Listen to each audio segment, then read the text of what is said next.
Welcome to Esoteric Liminal Horizons, where curiosity meets compassion, and every conversation is an opportunity to learn and grow. We are.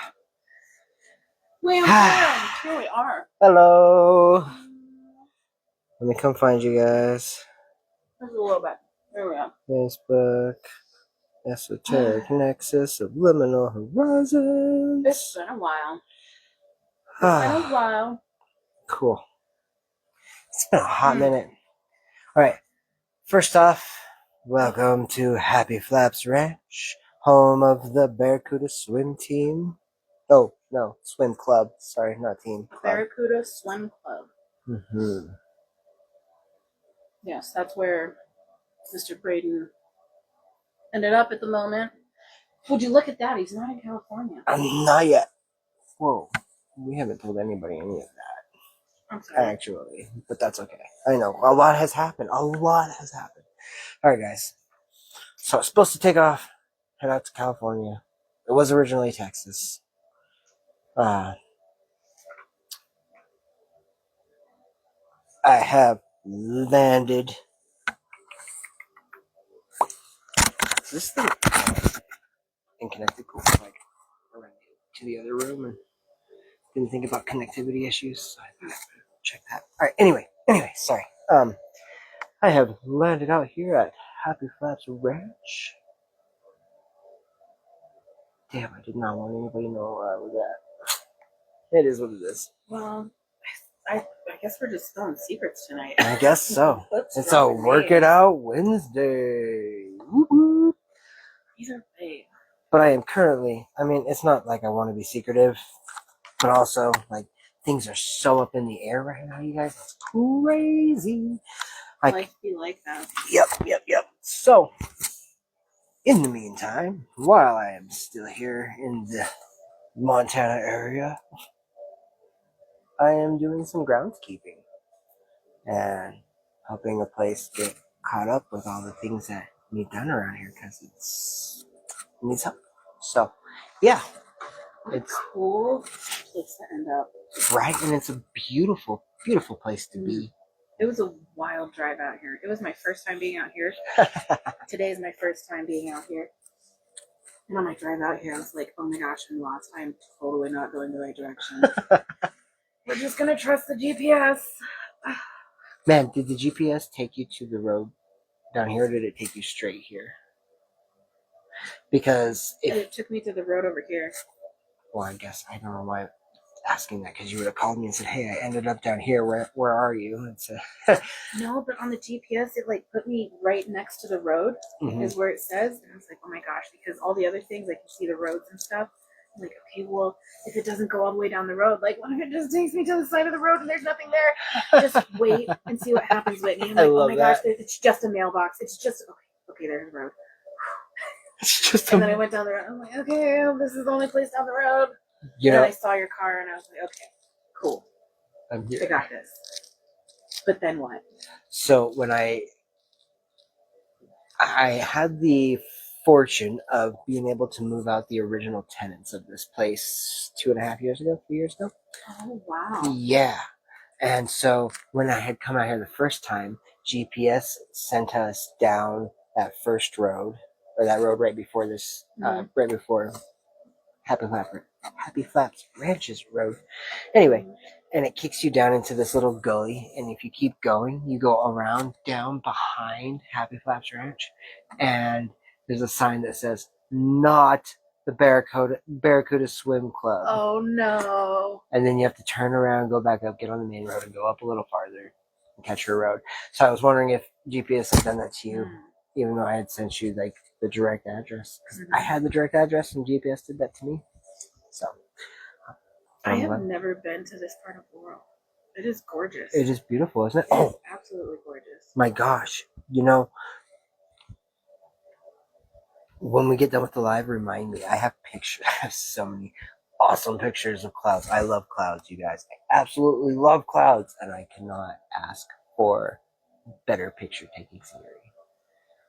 Like, for sure. This place could be a Hallmark card. you get to see the skies and they look like they're painted clouds. Like those clouds specifically look really painted. You gotta look, Whitney. They can't see, but you can see. Check it out. Yeah, look at all those beautiful colors. I always think of paintings and how you would blend it in such a way, or what kind of strokes I would use. You know what I think about? Okay, so clouds in the sky are the closest thing you'll ever see to an actual painting. But paintings work extra hard to look like natural clouds in the sky. That's a fun perspective. Hey, Isn't it? buddy. Hi, buddy. And then when you start seeing it that way, you really do. The clouds in the sky really do look painted more than they look like actual clouds. Yeah, I've absolutely seen clouds like that. Yeah, and then it's just like, wow. Yeah, I think of candy. I think of cotton candy. Cotton candy? I do. Like with the big fluffy clouds. Ooh. They have a word, and I used to know the words. Cumulus, but that doesn't sound right. No, cumulus is a type of cloud. I think it's the... No, nope. I'm just thinking if it's the right one that I'm thinking of. Should I look it up even when we're on the live? I'm going to do it. We'll just circle. How long's it been since we've been live? Has it been 3 weeks? It's been a minute, man. We've been absent. I'm just trying to think of like... I think you're thinking of the cumulonimbus clouds.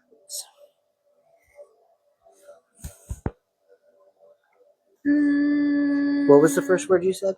Cumulus. Cumulus. No, oh, wow. Types of clouds. We got pictures, guys. Yeah, I remember them in the book. Cumulus clouds. Cumulus clouds. Yeah. Yep. Remind me of cotton balls sometimes when I see them. Wow. Well, if we're like doing this, when people, I'm gonna do it one day, and I shared it because I want to do it. People make those like Harry Potter dangling wands, and they put cotton up, and they put strings up, and they put, strip lights behind them. You know how much I love clouds. You think them to look like it's thunder. Oh my gosh, I'm gonna do that. Thunder. My brother did that. So he has a canopy bed, and he went and did the lights and the cotton in such a way that it looked like a thunderstorm on his canopy bed. I think if I were to do it on a canopy bed, though, I think I would go. I mean, how many of you wanted the princess bed with the veil? With the veil over it. You can make it black. You can make it lacy. That reminds me of Oliver and Company. Yeah. Yeah. Yeah. I always think of Georgette and her like paint spinning and glue. Perfect isn't easy. I know you can smell the sushi, but you cannot have any of the sushi, and this is chocolate. Whoa, how did you get out here, Klaus?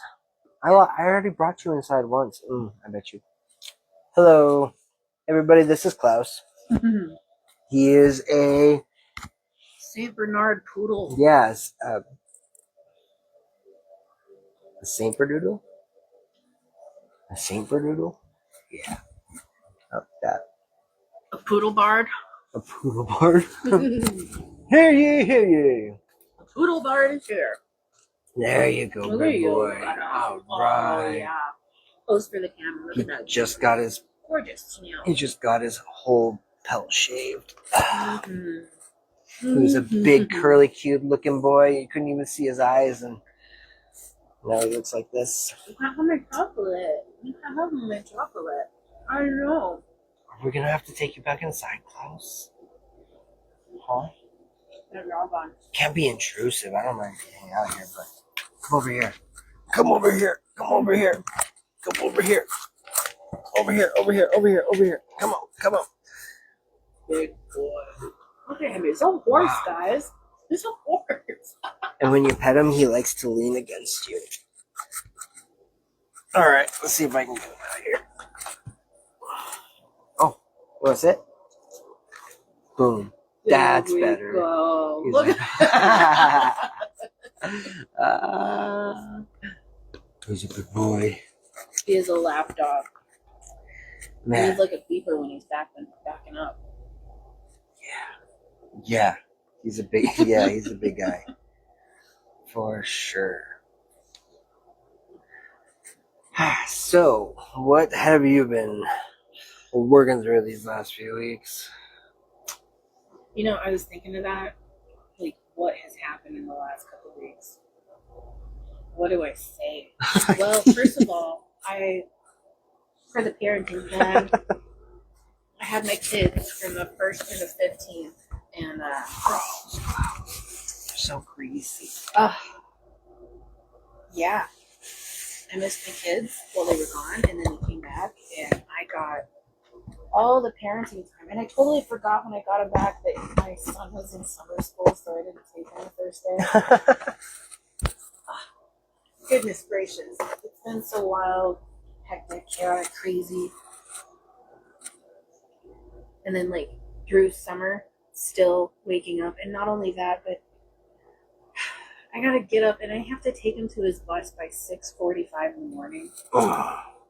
So I get up at like 5:30, 6 o'clock if I'm really pushing it. I'm like, oh, if we leave at this time, I'll have enough time to get a coffee. But if I give myself this much time, then I can sleep and then just wake up and go take him. Do I want to sleep? Do I want coffee? Do I Yep. want to sleep? And then the whole, like, waking kids up in the morning and giving them enough time to get ready and not feel rushed, because I hate being rushed. Ah, man. Why does summer school start so early? Well, he's in the Yellowstone Boys and Girls Branch, so they're a program. Okay. Like, that just seems like punishment to the parents. That shouldn't be allowed. I mean, they pick him up at his previous school, so I still only have to take him there. That's rather than driving all the way out to 72nd. That would be a drive. Yeah. So I'm glad that, they pick him up, and it's a school bus. They only drive like at top speeds 50 miles an hour, I think, if they can even get that. So it takes them a good while to get all the way out. Do they go on the highway? They can't go on the highway if they're going 50 miles an hour. I mean, I chaperoned a trip to Red Lodge, and they absolutely go on the highway. No! Don't call him over. Don't call him over. He's finally walking away. Yeah. Damn it. Because I thought I could chopstick right-handedness. And then trying to figure out what to do with this heat. Guys, I am a big baby. Oh my gosh, I'm a big baby over this heat. It is not okay for me. When I came by to visit the other day and I saw the state everybody was in, I got one word for it, guys. Womp womp. And everybody's huddled around the freaking air conditioner. I felt really bad. I don't even want to say it, but spoiled. Freaking spoiled. Overly spoiled. To a point where, like, I'm complaining. It's a little too cold in my room. But you know what? No. After the week that I've had and and all the jobs that I've had to deal with, I'm like, you know what? It can never be too cold in my room. Because I'll tell you, when you're at the top of a trailer, on top of that ladder, trying to shove things into places they don't belong. I mean, I'm not working outside. Oh my gosh. So it's so terrible hot. Also, it's like an oven in there. Inside is like... I think the inside... can't get comfortable unless I'm standing in front of a fan. I think... So I'm just sitting with a box fan and a squirt sprayer thingamabob, just misting myself in front of a box fan, because I feel like I've only recently learned that trick. I've never really done that before. I figured the fans that have the misters are for when you're outside. Well, I have a drink. I never really thought to do that, like, inside, or to help myself cool down. So, yeah, just making it through the day until it turns evening, and then I'm awake. So, like, I have this really bad habit, even with having to get up early to take my kid to school. Hanging out during the cool hours and then trying to go to bed in the morning, and then it starts getting hot and gross and nasty in my room. And you're like, fuck, I gotta Like I sleep can't in sleep this? like this, so then I have to get up and wait for it to cool off. And then you're overindulging in the cooling hours. Yes. Oh no. Yes. No, Whitney, no. I feel that though. I so feel that. To make up for it on the weekend. I've given up on a sleep pattern long ago. Like, as long as I get 4 to 6 hours, I am a happy duck. And like, it's all intermittent sleep anyways. I always wake up about 2 to 3 hours after I go to sleep, just enough to be like, oh, I am awake, and I'm gonna go back to sleep. But it doesn't disturb I feel my like sleep. the best naps happen when the sun's out. Like when I can sneak a nap in during the day, I can pull from my memory every summer. I feel tired because, heat and being active and out in the heat, but You know what would change your life? just a warm nap napping during the day when the sun's like bright out, it smacks differently, man. Sounds like a cat to me. Yes. I Yes. love it. And it feels so good. It feels so good. I feel so. Oh, there was all. Anyway,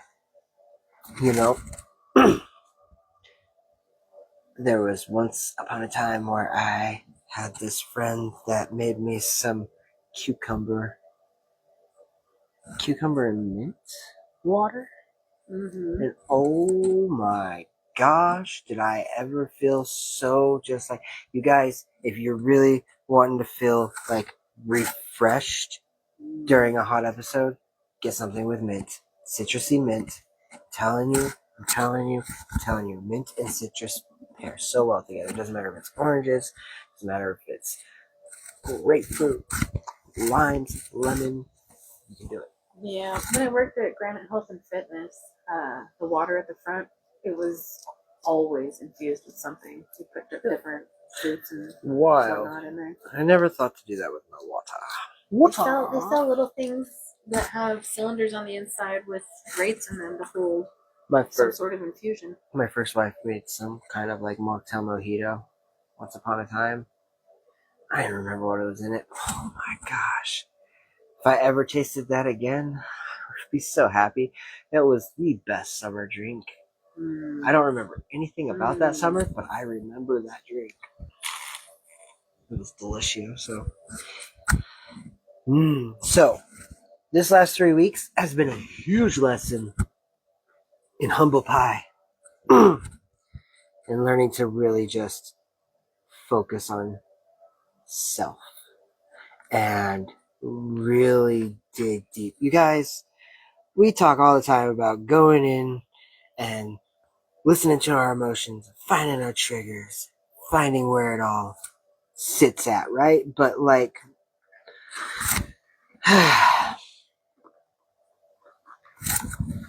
have you ever just sat with yourself and asked yourself out loud, what do I want?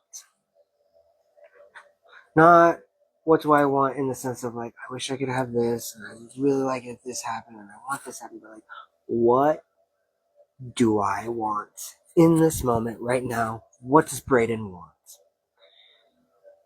And I've been asking myself that every day for the last week. I feel that. Mm-hmm. I feel that with all the chaos in my life. Yeah. There's a whole like, what am I supposed to be doing? Yeah. Am I doing what I'm supposed to be doing? And not so much as I get caught up in that, and then I get upset, and then when I sit there, I'm like, okay, so if I'm gonna live with the decisions that I make, what am I actually gonna be okay with? Yeah. Okay, well that changes everything because this is what I'm supposed to do, but like, who said that I have to do that? Why?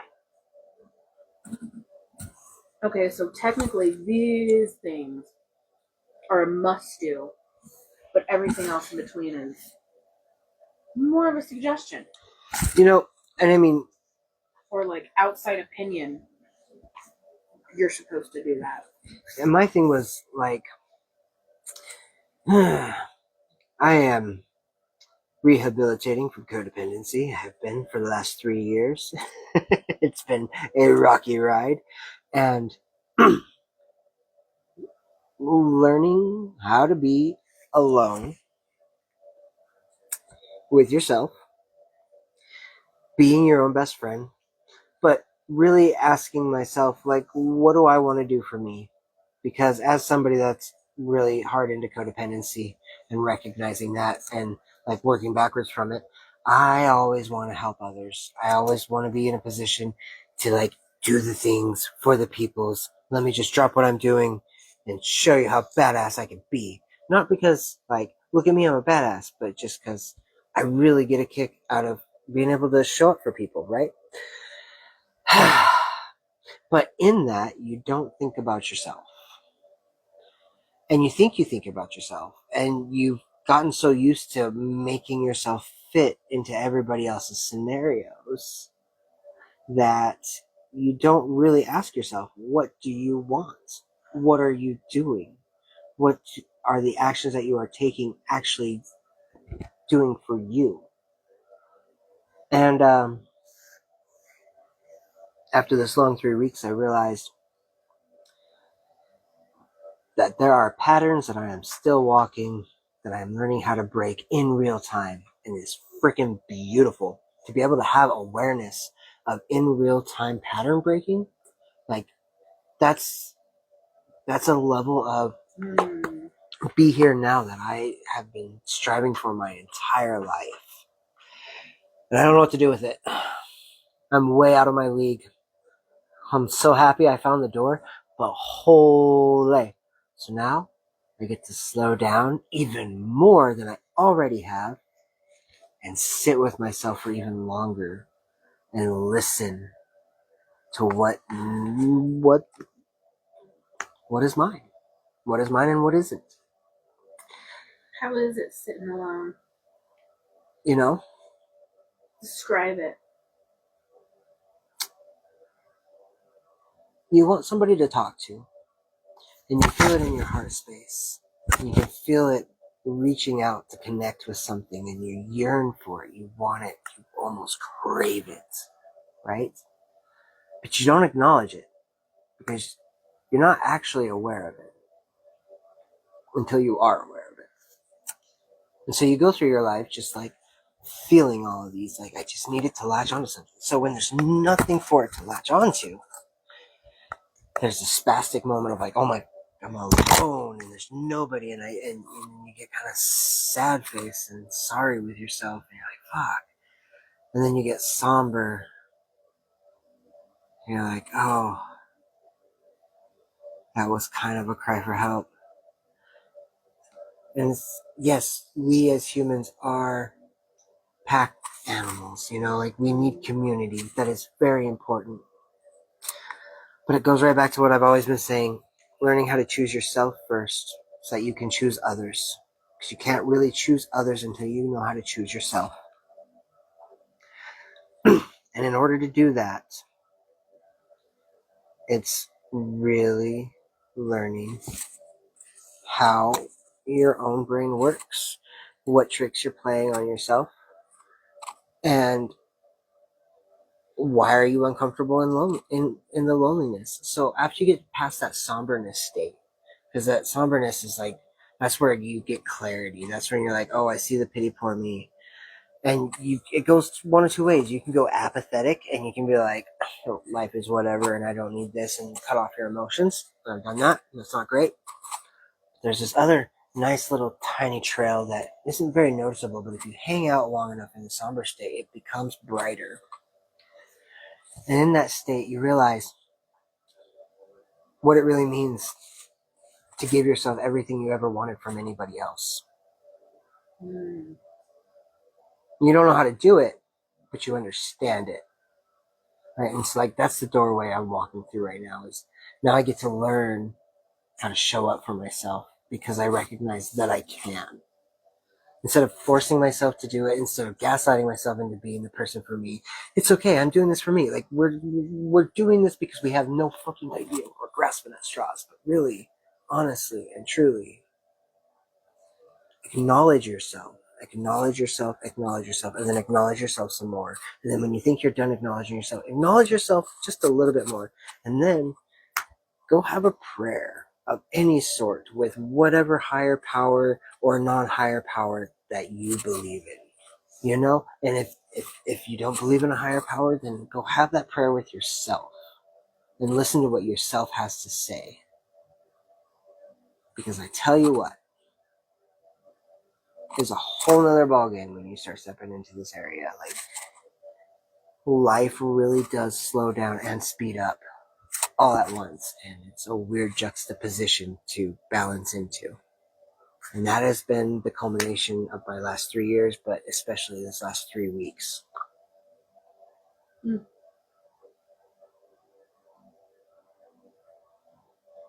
did not mean to spit all that out, but there it is, man. I felt that you had a thread and you were getting there. Yeah. Yep. Wow. I don't know. I'm just sitting there thinking and relating on it. Like, I can't think of a time that I've actually been alone for very long, because I still haven't even been alone. I had the warning from my mother, who told me that she is really codependent and she was working on herself. And around the time that I had my first kid, my parents split up, and she was really telling me her experience of finding herself. So I don't know. I was married at that point, and I was still thinking about how I relate in a relationship. And then when I got divorced, I was trying not to be codependent. Because that's what we do, right? We like mold other people's experiences to fit ours, and then we make meaning out of things that feel good because we found a way to make it fit our scenario.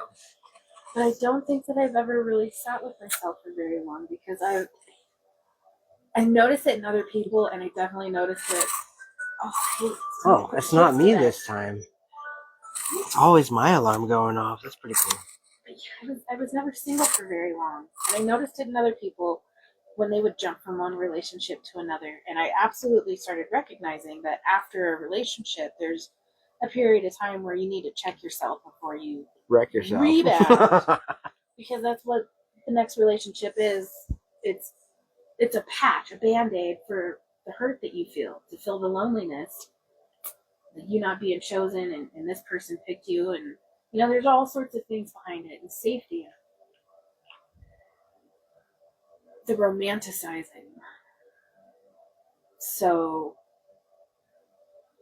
I sat with myself kind of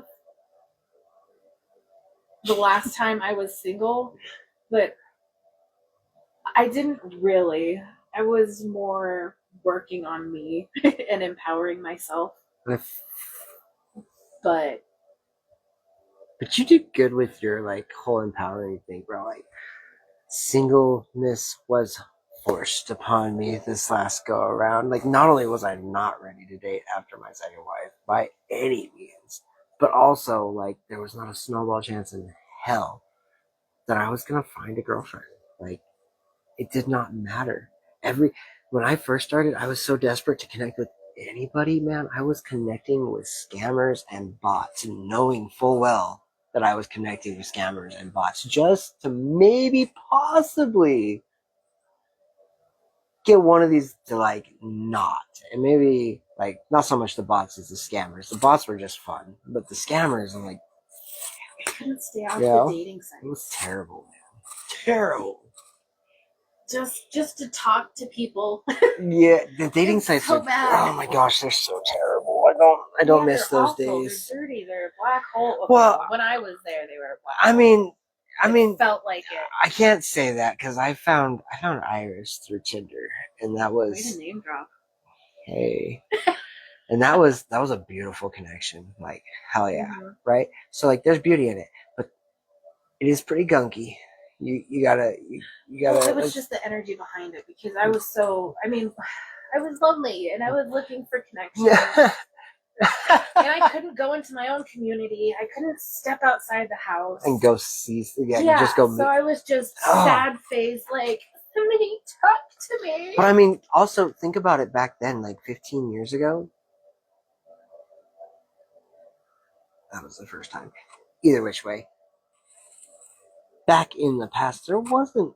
I don't know if Billings has always had events, and I just wasn't like aware of the events going on. But I don't feel like Billings used. There was a point where Billings didn't have a whole lot to offer for event scenes, and so it was the bar, it was the casino, and yeah, it was the bar and the casino. You know, like where do you meet people? How do you meet people? Like what events?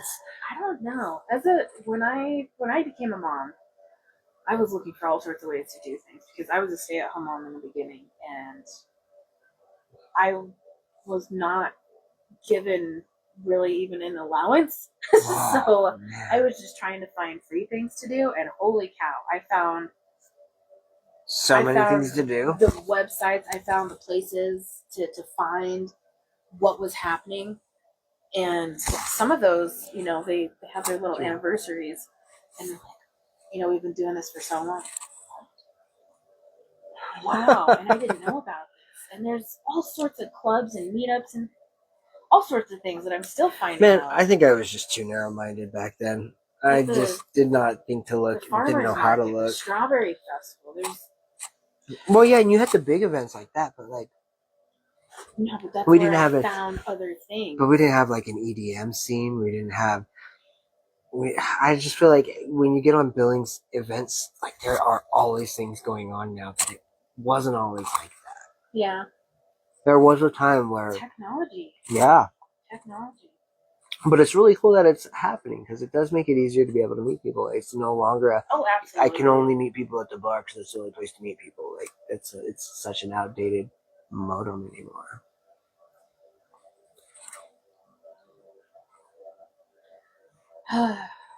I've spent quite a bit of time alone lately. How is that? So, listening to you describe it, I was wondering because I was thinking of how it feels for me. And I don't know, our minds work differently anyways. So, there's like, I notice first that I'm frantically reaching for all sorts of different things to distract in a frantic, almost panicking kind of way. And I don't think of it as a distraction. It feels like a need, like the way that you were talking about how yours feels like you're reaching out for somebody, anything. And I suppose something entertaining, something to fill the feeling that I'm trying. I always think of an aesthetic. Okay. That I'm trying to go for, or to make me feel a certain way. Set the tone. Yeah. So, okay, board games. Do I want to watch a TV show? I could do this. I could do this. Whoa. I'm doing the thing. Why?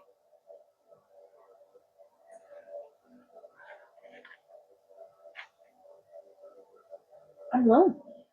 I want to hang out. I want to socialize. I want to interact with somebody. Oh my god.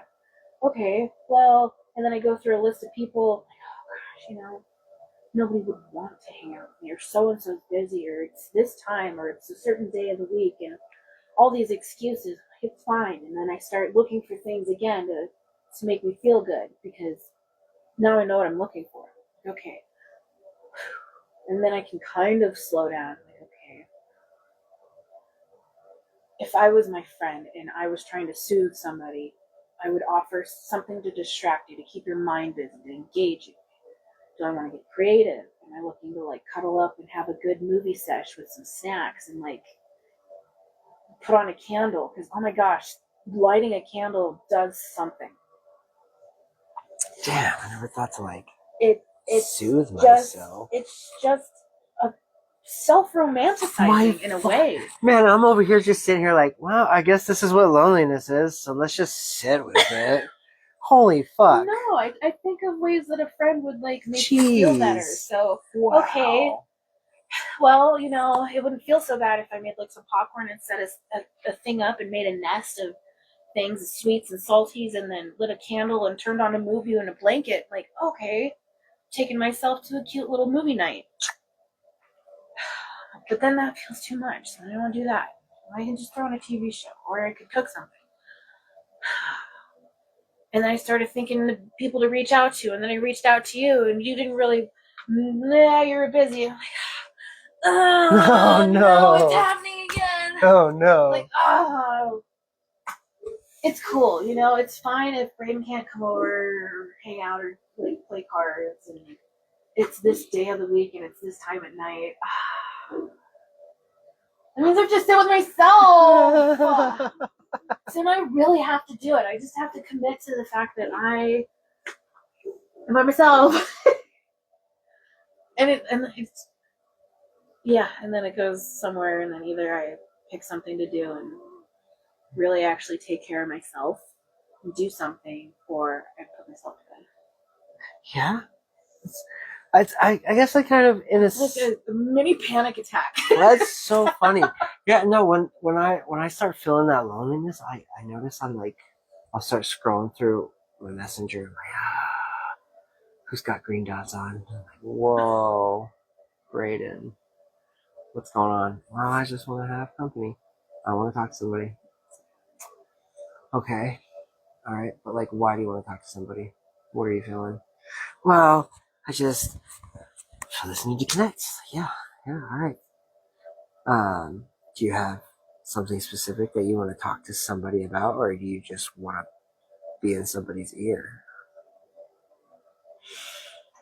Well, I always have interesting conversations. Like, they always come around, right? I just got to start them. Like, he's like, but, and then I go, but, what is it?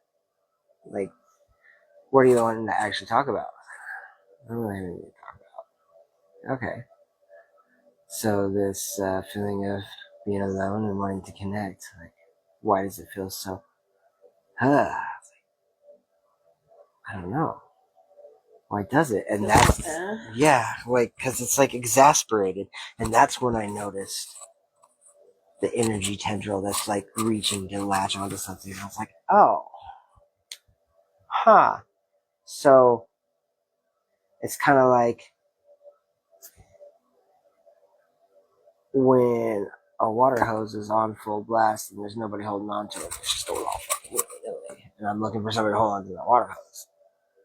So all I gotta do is reach out and grab the end of that water hose and bring it back to me. Slow down. And that was where everything started to change. I was like, whoa, that was a first. Man, I tell you, it's really, really hard to get through all the bullshit of everybody else's stuff to see what really is yours. And you think you found, like, this is definitely mine. This is mine. No, this is mine. No, this is mine. No, this isn't mine. There's a lot of not mine here. Gosh. Well, no, this is mine. Only to find out that it's not. I've had a whole lot of like. I thought I was doing better. Same. Same. I was like, I have reached the peak of understanding. I'm getting there. Like, I know life is chaotic and it does the things and all the stuff and all the other stuff and, you know, the general makes sense excuses. But I'm tired. I'm tired, and I look at my life and like, that's a fucking. We were doing better. And now but okay, I've had some successes that I did celebrate in the moment, and it wasn't even really celebrated. I can't even say that, but I call it momming because I feel like that was a good mom moment. Like, good job. Yeah, good job. I love that. You were doing that. Go me. When I do the dishes. Yeah.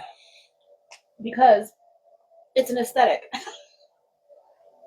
It's the sound of mom doing something. Oh my shit. That's a wonderful life hack. So when I Wait.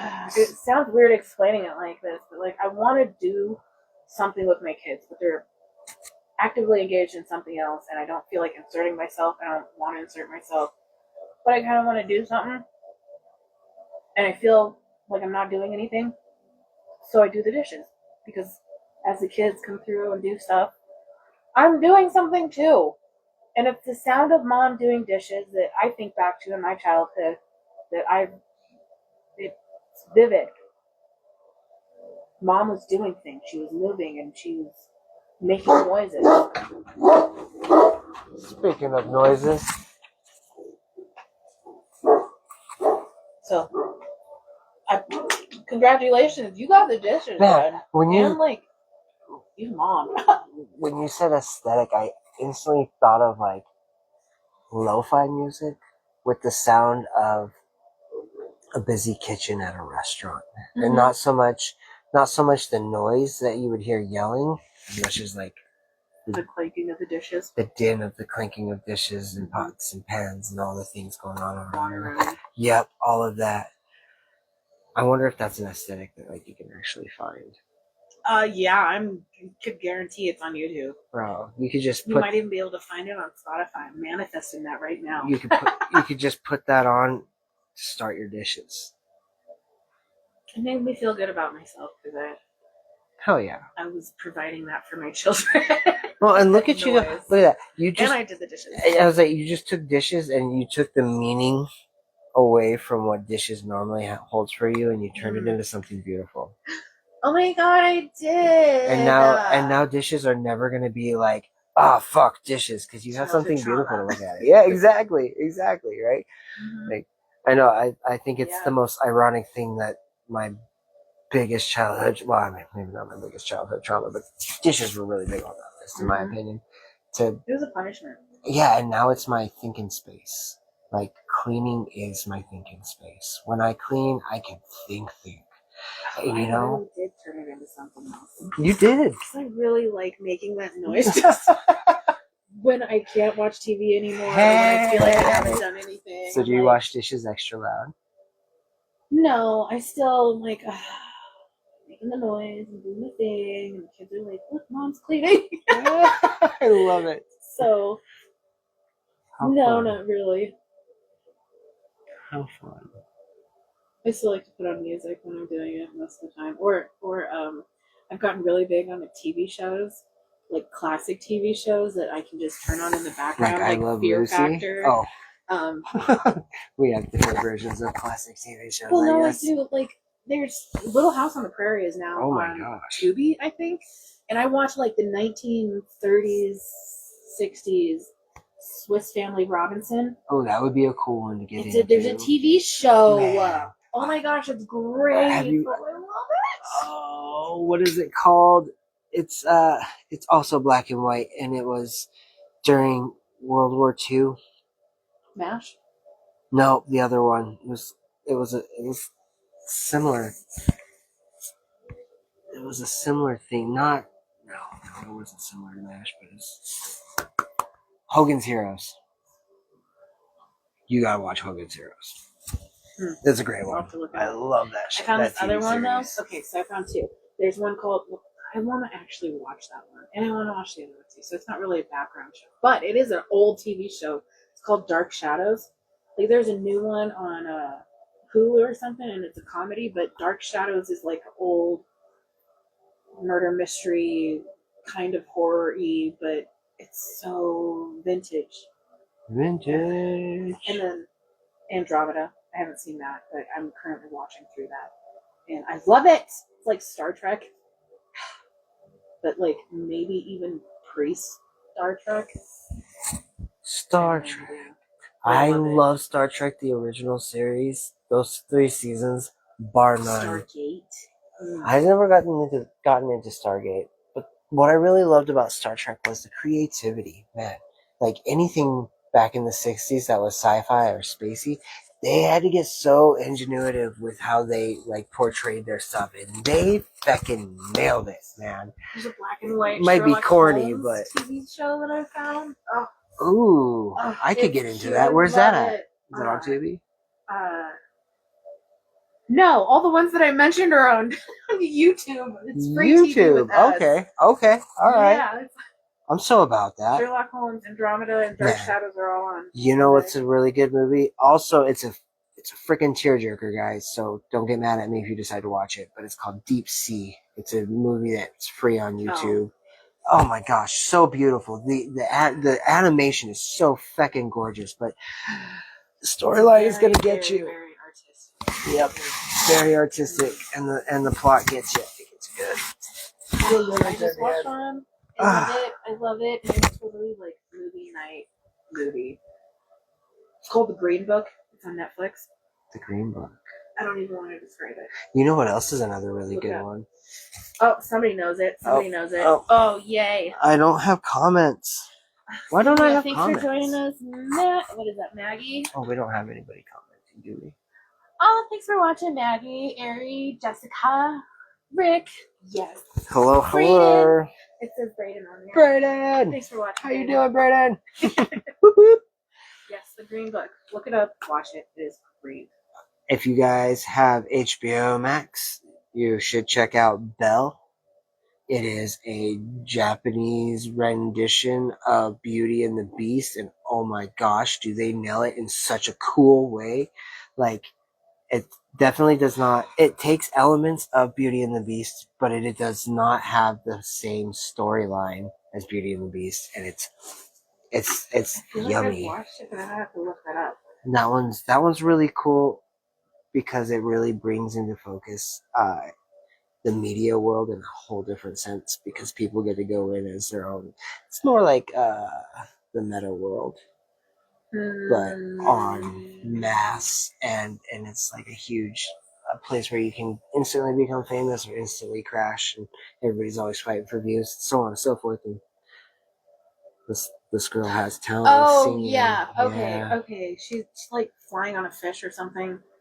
Pink hair. A whale. Yeah. Yeah, And she's singing all the songs. Yes, that is such a good movie. Mm-hmm. Oh, it's visually gorgeous. Yes, it is. They did try to make me vegan. Tasty. Yeah, aesthetics. Below. It almost kind of makes sense that you would see them different, or our minds would work that way differently. What do you mean? Because I go for the feeling. I go for the feeling, and you go logically. How do I go logically? I don't know. I just kind of feel like you locked yourself into this is what I'm experiencing, and so this is what I'm going to make myself do. Oh my fuck, you are not wrong. Yeah, most definitely. And my go-to is like, okay, so to make myself feel the way that I'm looking for. Because like even when it comes to figuring out where I want to eat, I don't want to be that female that's like, what do you want to eat? What are you hungry for? I don't know, but not that. So I think, okay, what am I in the mood for? I'm feeling something like this, and it always has to do with an aesthetic. Like, okay, I'm feeling like a warm food, feeling like a old school tavern, so probably a soup or a stew or something, or I'm feeling like cold and refreshing sandwich or something like that. Oh my gosh, no, I'm like, yeah. If I'm feeling lonely, I don't need to make yourself feel like this. Wow, yeah, when I think of food, I'm like, what sounds good? What do I want to taste that sounds tasty? Do I want a burger? Do I want Mexican food? Do I want Chinese food? Sweet. No, I don't even go that way. It's more of like, I'm thinking of the dishes, my favorite dishes from all the different cuisines, and what really pings the brain that time. And then sometimes I see something new and I'm like, whoa, maybe I want to try that instead. Then I'm like, oh, I'm about to add to my list of thoughts for food in the future. I'm so stoked. Like tonight, I've got shrimp linguine on the brain with some diced red bell peppers, sauteed diced red bell peppers, and some sun-dried tomatoes. Ooh. That just makes me think of shrimp Alfredo. I wish I'd have got some fresh basil and I could have sprinkled basil on top. I made chicken fajitas the other night. Drop the ball. And I didn't have that much chicken to bell pepper ratio. So I was like, I don't know what I'm going to do, but I'm going to pick through and get most of the chicken and a couple bell peppers and try and give them to the kids. My son ate it, my daughter didn't. And I just didn't feel like there was enough chicken left for me. So I threw in some shrimp. Oh, I set it off to the side and I threw in some shrimp in that taco fajita seasoning mix. And then I had chives and fresh cilantro that were like super wilting. So I was waiting until the last minute to make those fajitas. But I thought of making fajitas. And then that heat wave came and I'm like, I am not making fajitas. I want to crawl out of my own skin. I'm not going to put something on the stove. I need some watermelon. Yeah. Well, we were smashing fruit. Left, right, and sideways. Yeah, but I was really wanting protein and I didn't want to cook. I didn't want to do anything.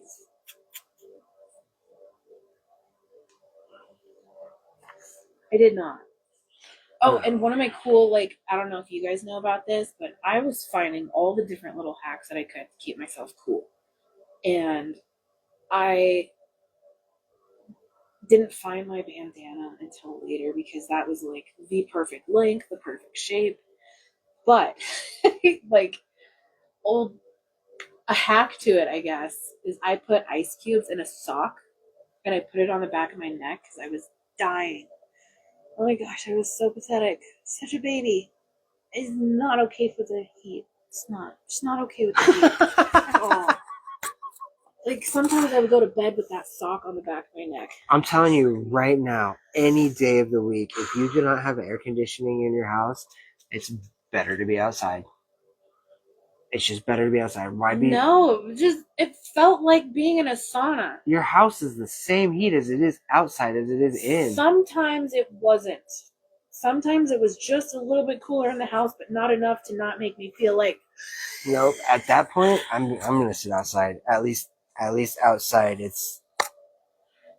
there may be a breeze. I get pissed off if I'm outside and there's not a breeze, or there is a breeze and then it goes away. Who turned the fan off? Turn it back on. That's what the heck? So funny, Whitney. No, I just can't. I just got a deal. I've been working labor jobs since I was 14.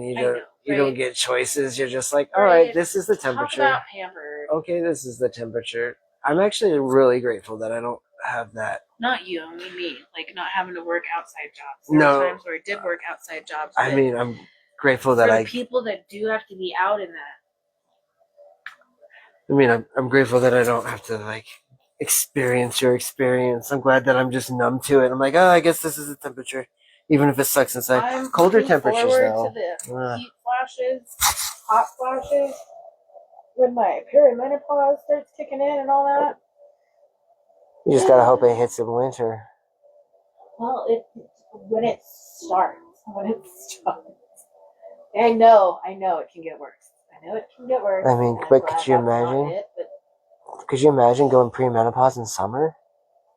That would suck ass. I have no idea, but I was at the peak of my pregnancy both times during summer. One was born in May, at the end of May, and the other one was born at the end of July. So I was like rotund. And rotisserie. With my first one, I thought I had developed an allergy to the sun. Like, it felt like as soon as my arm hit sunlight, like, vampire, oh my god, my skin's burning. Get it off me.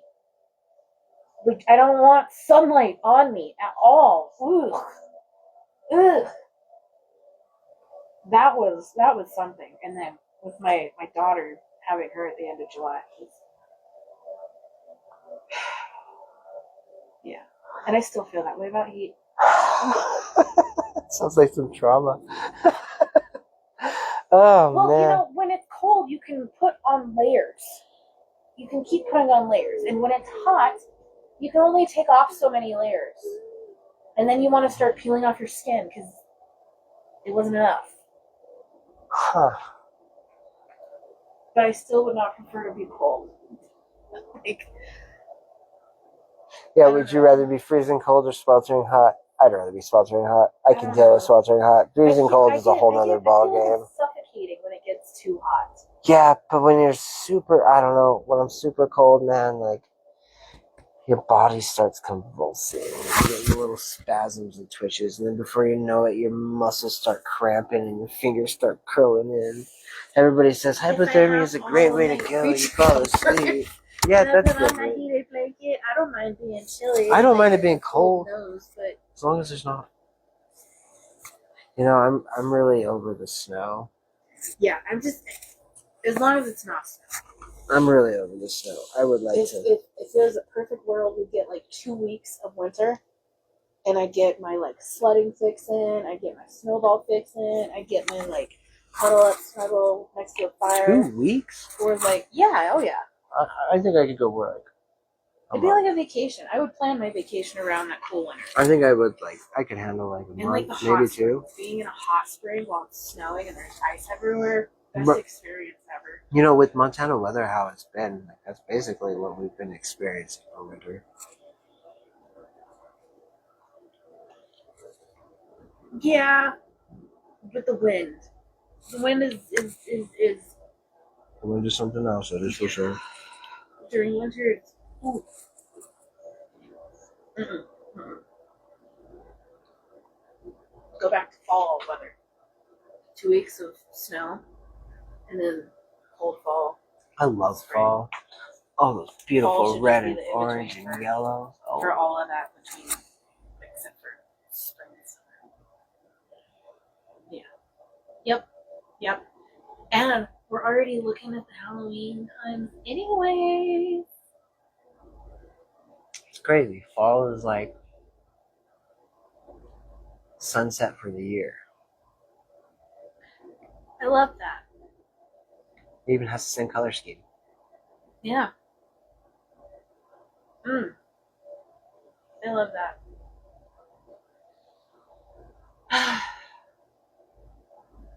What a beautiful vision. Whoop whoop. Especially during this heat. You know, it's July, and I always get real Christmassy around July, and I don't know if it's because I'm reminding myself I only got 6 months until the holiday, or if it's because I gaslight myself into thinking singing Christmas music makes me cooler. But there's always a solid 2 weeks in July where I am singing Christmas music. It started today. Halloween. After starting July 5th, it is Halloween season. Man, that's insane. Also, it was really weird to work in today's weather with it raining last night and then it being hot today. Like, I got a taste of humidity, and I was just like in this perpetual, like, not sweating but sweating stage, and I was like, I don't know how I feel about this. Yep. Ugh. Sauna. Yeah. Ugh. It's and a like whole today, different feeling. after our awesome rainstorm, there was a certain point where it had slowed down and had stopped, and then the sun came back out from the clouds, and then it was like humid. You're like, oh, that's nice. So nice. Oh, no. Oh, this is so nice. And then the sun came out, like, oh. It's like a heat lamp just went.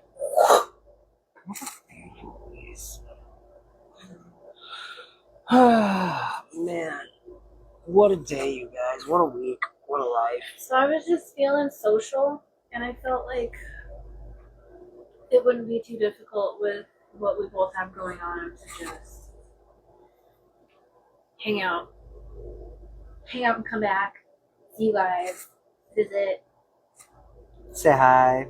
be active. We didn't forget you. Yeah, We're just busy. a little hangout session, not a complete like exactly update, but Kind of an update. update. More of an update than I wanted to give.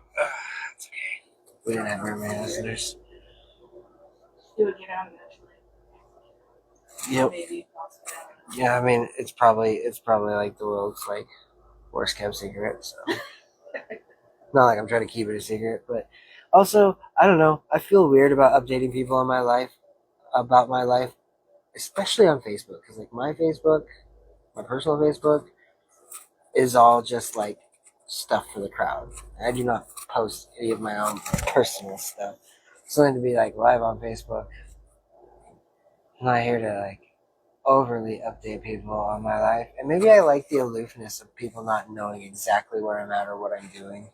I definitely feel that because I feel that's a lot of what's behind why I remove people from my Facebook, because I am so personal. I post pictures of my kids and all sorts of other things, but then at the same time, I'm, well, I don't want to put it on Facebook because it's too much. But then instead, I want to be able to do that, so then I remove people. But I don't need to remove people because it's just silly. You just like choose what you want to put on there and don't. There's definitely a time where I was putting too much of my relationship on Facebook, and like, definitely with my first marriage, I had a little code that I was wondering if people would pick up on. I would change my profile picture when we were arguing. Oh, Whitney's arguing I would post again. certain things, or maybe like in some kind of way talk about what was happening. What was the picture that you chose? It's two hands like this. I still use it. I mean, not for the same reason. But that was. Oh, I have this other one. Oh my gosh. It was like, what am I feeling inside? So there was a person in a lab coat looking down, and there's this hole, and it's filling with water, and there's a person in it with their hands up against it. And that was one of my other ones. Oh my gosh. That is very telling. Yeah. Oh my gosh. Yeah. Like, yeah. Alter ego Whitney coming out on top of it all. I was saying all the things without saying the things. Wow. But it's wild where we were and where we are now. Yeah, I can't remember who I had the conversation with.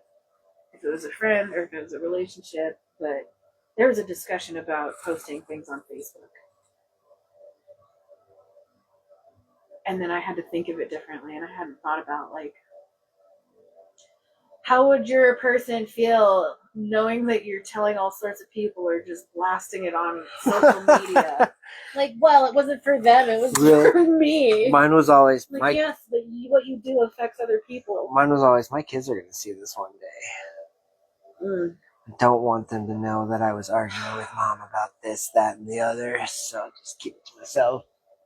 That, and then, like, my family, we are a nosy group of people, and we have sus ways of getting our nose into things to know the things that we have no business knowing, right?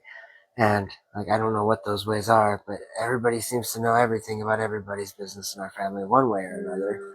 Somebody's got it in somewhere, right? So, and so I think that's a little bit also, like,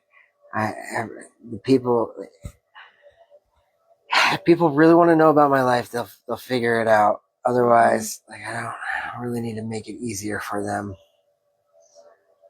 My other thing was, at some point, my dad told me that as somebody who's in a position to hire people, they stalk people's social medias. Oh man, they'd be so disappointed in mine. They'd be like, "Where is this guy? He is all over the place. He's got woo-woo stuff here." Super duper crazy political. What is it? Extremists. They're posting extremely heavy political crap. Oh gosh, these are chocolate. They badmouth certain people, or like the pictures they post, or they posting these kinds of pictures. Like there's a lot of people who like to post bandanas in certain colors, and or like they present themselves a certain way, but when you go and look at their social media page, they definitely are a different way. Oh my gosh. So, like, what does my social media reflect? So then I think about all sorts of things. You know, it's mostly funny. I've seen some videos where people will say, they'll be like on Omegle, and they'll say something really untoward. And then they're like, oh my gosh, please don't post that. Please, please, please, please don't post that. And you were watching it, so you know he posted it, or they posted it, or she posted it, whoever posted it. And, like, then in the comments, I always want to see what the comments say. Like, yeah, if you go find her profile, she lost her job because of this. Oh, I see that on TikTok all the time. There was this couple I think one of the dudes was like in security or in a realtor position, but the lady was absolutely somebody who runs a daycare, and they said some racist stuff or something. And the dude got fired, and the lady's daycare lost all sorts of people. Oh no! Yeah. Oh no! Yeah, there's all. I see a huge trend in people posting videos, and then like the internet does their thing, and they find out who that is. Mm-hmm. So there's that too. Yeah, I'm starting a business. It's rough. Makes me glad I've been like way too careful with my life to have to worry about any of that. Although on the flip side of that, like I was way too careful in my early years when that wasn't a thing and I missed out. But yeah, like I mean, don't get me wrong, I've done some weird, crazy, wild shit, but there's so seldom there's not been any video evidence of any of my shenanigans, and I plan to keep it that way. My shenanigans are for me and the people that are there at that time. And that is it. Can't howl in front of them. I've thought about if I ran for president, what people would dig up on me. Oh gosh. Really weird search. Do I really have that much stuff out there that could be used against me? Enough that they could manipulate it to be used against you, yes. I was wondering. Well, now you know. You don't have to wonder. You have enough out there, especially with AI, they can manipulate it to make you look however they want it. So, even a little bit is enough. Did you see the video of the FBI like head dude made a deep fake video of himself telling people to watch out for deep fakes? That's awesome. Way to troll people. I'm like, hey, this is how easy. This is what it looks like. That's cool though. Beware. He's doing it. People get scammed. Mm. There's like the they like FaceTime you, and they look like a relative, and they ask you to come open the door or something. Mm. Damn. I wonder if people do that with like really renowned tarot readers. If they could like use their face to do FaceTime readings and it's not them. And you just need a voice modulator and then you can impersonate somebody and make money off of them. And they would never know. Nobody would ever know. Until you called and complained. It was like, you gave me a bogus reading. And she's like, you're not on any of my shit.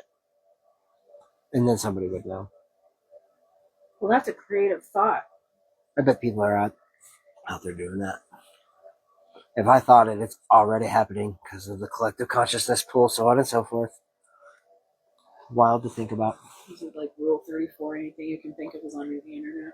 Just porn. Oh, wait. Say that again? Is it like Rule 34? Anything that you can think of, it's on the internet as porn. Huh. I don't want to test that theory out, but that's wild. I could see it. There are a lot of weird. But I also revert that to like anything you can think of is probably on the internet. True. Somewhere in some form. My big thing, what I think I saw it on, and it's not porn, just so you know. I think I saw it on like one of the home improvement TV shows. My mom used to watch those; she loved them. But there was a shower that was like a rainfall shower. So I would just imagine all the different ways that you could like put water up top and it would just come through as like rain, the whole bathtub. You stand inside the bathtub or like a walk-in shower and the whole top just rain. I would love to shower in the rain. That would be so cool. I know there's ones that do the side mist and stuff. I don't like that. That's too much. I want it to come down. And I want it to mimic rain. Yes. And I want different kinds of rain. I want hard rain. I want steady rain, and I want misty rain. Yeah, I'm sure you could do that. Like a whole stretch. Do you hear me, Google? Make it so. That's what I'm saying. Make it so. Yep. Hello, Yareli. Thanks for joining us. We're just hanging out, chit-chatting, talking about all the things. BSing. Yeah. Yeah. Showers. A shower with rain. The Yeah. whole thing is just rain. Different kinds of rain. Braydhan wants different kinds of rain. Yeah. I'd be fine with 2. What? Just 2? Yeah. But misty rain is like the best. I don't know what I would stand in a shower for a mist. Bro, 4. could you imagine just meditating with misty rain hanging out? Just to think. Not even like straight up meditate, but just to sit and think. Have a think. You could just sit there in it and I just don't let it see all myself just... getting into a shower to be misted. But it's not like... I would want it to rain. But the misty rain is like... It's like a lot of little teeny tiny raindrops and some big raindrops. And it's an aesthetic, Whitney. It's an aesthetic. You know what my aesthetic is? And then I would throw on some lo-fi and put on a and candle. putting candles on. Yeah. Maybe music, maybe not. Now imagine having the misting rain while you're in a bathtub. While you're enjoying a bath. And you get cold, misty rain while you're enjoying a hot bath. That's the only crappy thing about taking a hot bath is you get hot and sweaty in a hot bath at some point. So if you had cold, misty rain on top. You know, that sounds pretty dope. Yeah. I can absolutely see that. I could absolutely. And with the click of a button, it would just turn off or it would slow down, so you could just like moderate how you wanted to feel. No, that's a different level of bougie. I like that. Yeah. I like that. Yeah. See, there's always an option for misty rain. You just Lights off, candles. get creative. Shower or bath, it doesn't matter. And then you get a projector with your favorite book or movie. Goes right up against the TV screen, so you can just sit and enjoy your bath. Oh my goodness. Yeah. I really dig the idea of having something. I really like music. I don't know about TV, but like. I like to watch anime for sure, in the shower.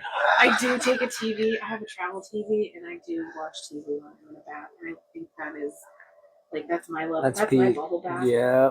I don't have bubbles, but yet, right now, for a hot minute, I don't. God, my daughter steals them all of them.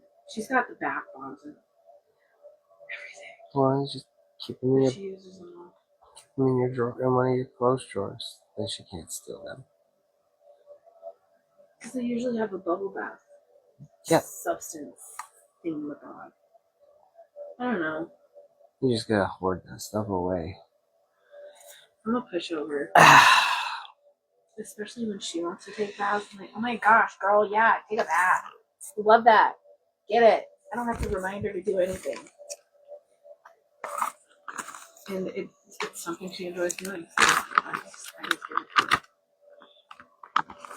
The things we do for our children. I know, right? Mm-hmm. I do love me a nice bath.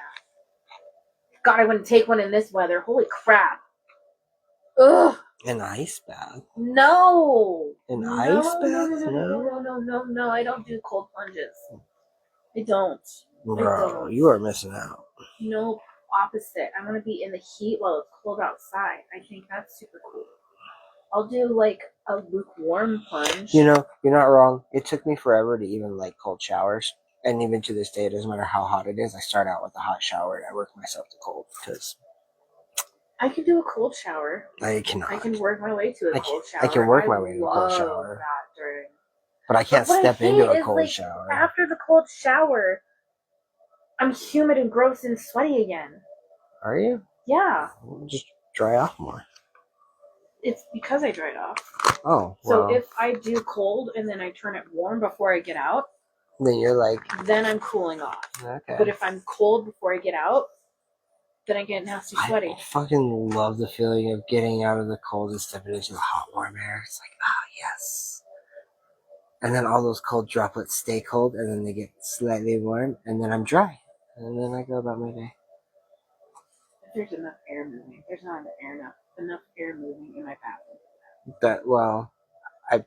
That's true. I mean, I'm already dressed, and I'm like stepping outside. Stepping into the hallway.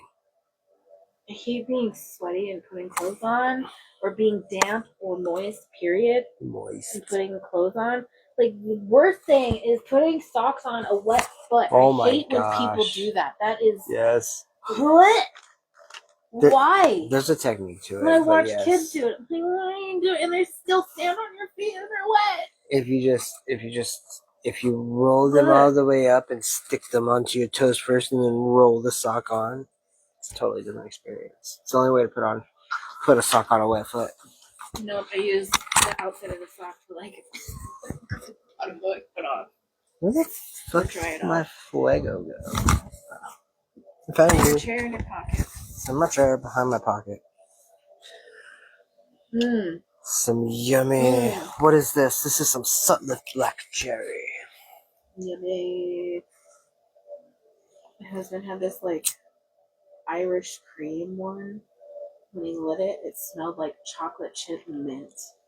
And the mint was so like creamy mint. What? That sounds delicious. It smelled so good. So good. Oh no, I didn't stoke it enough. Round 2.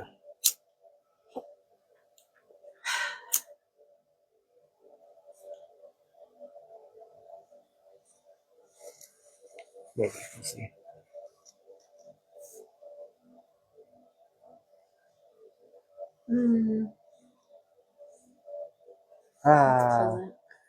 No, I don't smoke a whole lot of pipe tobacco, but I've noticed, especially pipe tobacco over cigarettes, something about the pipe tobacco itself. It kind of puts you into this nice little yummy thinking state, contemplation. You get a little heady, but it's not like a buzz like what cigarettes give you. It's more like it's just that. It's like the beginning stages of getting stoned. Thanks for joining us, Deanna. Hello, Deanna. You know, I know that I have an oral fixation. A really, really good oral fixation. That was my big hang up on quitting cigarettes. What do I do with my hands? And then I traded that for, and I successfully stopped smoking cigarettes. That was still really, really, really hard to do. I could absolutely see myself doing the same thing with that. And I watched my husband go through it. No, okay. I have too many hobbies. I know, and I just found out. Pipe tobaccos, and I would have these different pipes, and then I have all these different crochets, and these different looms, and these different yarns, and these different paints, and these different canvases, and these different jewelries, and these different wires. I don't need to. And I garden. I didn't garden soon. Did you hear that? Life was too much. Did you hear that they're raising? I did put some flowers. I did that, so that's why. They're raising the tax on vapes by $2. Starting. No, but yeah-ish. I was following a lot of that stuff when they were coming out. Do you know that they're suing gas stations that sell Kratom? What? Yes, so a lot of gas stations have pulled Kratom from their shelves. The vape stores still sell the Kratom stuff because they're a vape store. But yeah, they're suing gas stations because people are not understanding that Kratom and Kava as well are things that you can only consume so much of. You can overdose on them. And people, and I'm generalizing this because it is just general, a lot of people like to drink Kratom and Kava as a replacement for alcohol. So they just throw back a couple and they keep going. But you're not supposed to drink more than 12-ounce cans, however big the cans are. You gotta read. I like the Kava. label. I've dabbled in Kratom. I was never really a big fan. It never really did much of anything to me, and I don't know if it's just because I got bunked stuff or I didn't take enough. But like, man, if I got to take more than 4 of anything, that's excessive for starters. People have been hospitalized. But I like the Kava. Kava makes me feel very sociable. I feel like I can really open up and talk to people. It's not so hard to start a conversation with a rando. Which is why people were replacing alcohol with that. Which, yeah, you know, you're not wrong. And not only that, but some bars started selling it on tap. Really? That's you smart. You are not supposed to mix alcohol and Kratom or alcohol and Kava. Oh, but if you had it in lieu of, so you can hang out with people that are drinking and you can have your kava. Yes, but if you were already drinking and then you tried kava, or you tried a kava and then you started Well, drinking, then that's up to the bar's discretion to be like, if you've been drinking, you don't get the kava. But that's like everybody, you know, and it just takes a couple of dangerous situations for them to figure it out, right? It's terrible that that's how it has to be, but that's how it'll probably have to be. And now here we are, and gas stations are getting sued. First world problems. Right. Like, it is legit dangerous when you overdose on those things. Oof. And mixing it with alcohol really messes with your liver.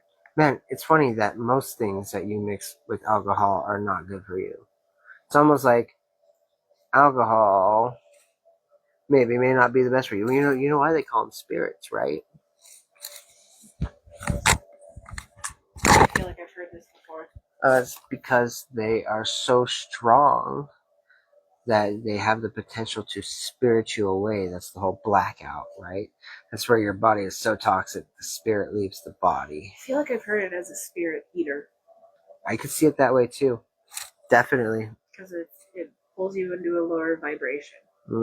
I don't know that it pulls you into a lower vibration, but it pulls you into a very more open vibration. There was this lady who had a near-death experience who then went to a bar, and while she was sitting at the bar, she was watching people drink, and she could see their crown chakra. And with every drink, the crown chakra opened. And with the more that it opened, the more dark entities she would see jump inside. Oh. And the ones that got blackout drunk, the chakra was no longer light. It was completely blacked out. It was overtaken by one or too many entities. And so ever since I heard that story, I've been very, very weary about like how much I allow myself to drink, because like, what if, you know? That, and my mom really had me scared. She told me I'm predisposed to alcoholism on like 3 sides of the family. My grandpa, my mom's grandpa, and my dad, my biological father. Him and his dad were all alcoholics. So there's like a lot of alcoholics that ran in the family. And I don't know, so I've really towed the line with that one. My father told me that as an Asian, we're more like allergic to alcohol. In a sense, it messes you up faster and makes your face redder. My face gets red. Yeah, it doesn't feel good on the stomach. And I don't know, with that in my head, I've always never. I tried to drink. I tried, and I wanted to be the partier too, and I couldn't. It was not happening. If I didn't meet Jory, I'd have been the same way. But like, I tried to do the like puke and rally thing one time after I had my second kid. I missed my 21st birthday, so I tried to go have a fun party, and I know other people do it, and I tried to do it, and I was just not. It's not my thing. I did my thing. I feel so much worse. I need to go home. This is a bad idea. I love that. But, yeah, but it's. Oh no. That might have a real aversion to puking, anyways. At that point. Yeah, not anymore. No, not anymore. She had the creme de la experience. She knows how to throw up in a way that doesn't disturb her peace. And she almost welcomes it. I dare you. Do it. I dare you. I hate skirt. I don't know. It makes me feel old. I feel like an old lady. Ouch. What I did I am looking forward to my 40s, though. Are you? I am. Really? I wasn't super nervous about turning 30, but I felt like, oh no, that makes me an old person. Okay. But the closer I got to 30, the more I was like, I feel way better than I did in my 20s. Like, I feel like I have my head on my shoulders. I can handle my 30s. And my 30s have been really great to me. I look forward to my 40s, but it can take a sweet time getting here. I'm learning enough at 35 as it is. And on the upward trajectory. Like come my 40s, I will have, I feel like I have a handle on life. for the most part. So when 40s are here, like, watch I'm out, gonna be world, like, I'm already here. I got Got this. Yeah, I in that got sense, this. most definitely. Most Oh, yeah. definitely. Yeah, it'll be easy. I feel like my 40s life will be way easier. Oh, and I will be enjoying it. all right, It'll man. be easier. I'm ready to call this. I'm tired and I'm hungry. Well, thanks for hanging out with us. We're gonna turn the light off because we're getting eaten. She's getting eaten. I broke that contract. Oh, congratulations. Thank you. Oh, that's a big mosquito bite. I don't know where we'll be next Wednesday. But You'll know when we know. yeah. There's just a lot of playing it by ear. Yeah. I felt social tonight. And I was like, hey, let's do a thing. I'm about I'm a it. socialist. It was fun. I'm glad we did it for sure. I needed it. Happy Wednesday. Happy Wednesday. Have a good rest of your evening. Au Thanks for revoir. watching, Dandy. Deanna, Ellie, Yadeli, Rick, Jessica, Ari, Maggie, Braydhan. Braydhan.